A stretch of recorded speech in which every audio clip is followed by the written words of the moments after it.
টুকু ভাই অবশেষে আইসক্রিম খাচ্ছে, কিন্তু আইসক্রিম সাথে বিস্কুট খাইতেছে, কারণ তার নাকি খুব ঠান্ডা। ও কামড় দিতে পারতেছেন, সাহসী পেতেছে না। আর এদিকে আমাদের সানি ভাই, ওর তো অবস্থা খুব খারাপ।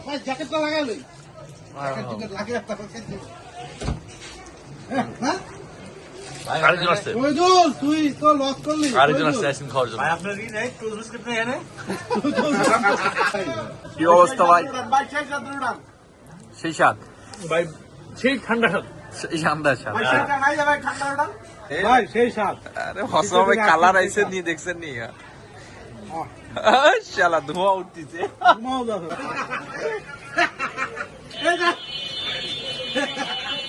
শীতের দিনে আইসক্রিম